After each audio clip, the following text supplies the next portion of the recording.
Hello guys. आज हम made easy accountancy and economic pair class 12th का chapter first economics में macro economics के अंदर जो आज का टॉपिक है वो बहुत ही इंपॉर्टेंट टॉपिक है जिसको हम इंटरसेक्टरल फ्लो के नाम से जानते हैं।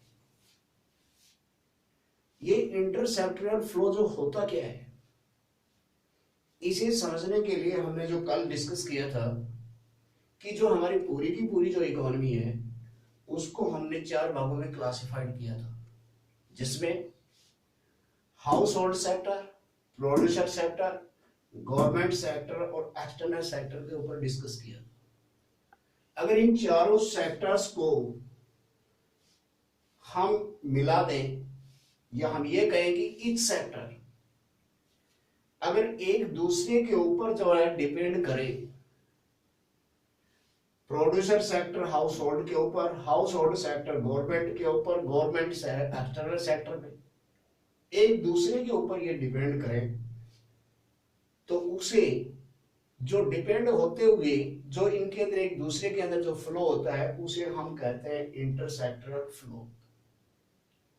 अब गाइस, इस फ्लो को समझने के लिए, इंटरसेक्टरल फ्लो को समझने के लिए हमने क्या है कि फ्लो को 2 भागों में डिवाइड किया है। ये फ्लो है क्या? एक तो इसे रियल फ्लो और दूसरा इसे मनी फ्लो के अंदर डिवाइड किया। रियल फ्लो जो गुड्स एंड सर्विसेज जो एक सेक्टर से दूसरे सेक्टर में जाती हैं उसे हम रियल फ्लो कहते हैं, और जो मनी फ्लो जिसमें मनी का एक सेक्टर से दूसरे सेक्टर में एंटर करना उसे हम मनी फ्लो कहते हैं।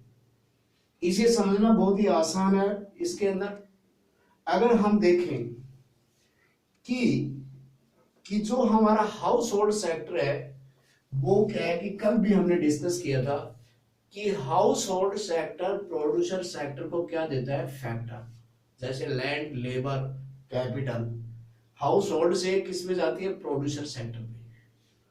तो जो फैक्टर हाउस होल्ड से प्रोड्यूसर सेक्टर में जो जाएगा that is known as a real flow, और प्रोड्यूसर सेक्टर से हाउस होल्ड में जो मैन्युफैक्चर्ड जो है गुड्स और सर्विसेज है, जो माल जो हाउस होल्ड की डिजायर को, डिमांड को पूरा करने के लिए प्रोड्यूसर सेक्टर जो गुड्स और सर्विसेज बनाता है वो उसके अंदर क्या आ जाती है? रियल फ्लो में आ जाती है।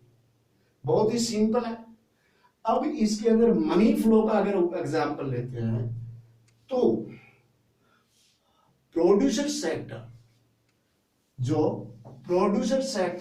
जो हाउस होल्ड सेक्टर के जो फैक्टर की पेमेंट करता है, भुगतान करता है, यानी कि प्रोड्यूसर सेक्टर से पेमेंट किधर जाती है? हाउस होल्ड सेक्टर की तरफ, तो उसे हम उसके शामिल करते हैं मनी फ्लो के अंदर।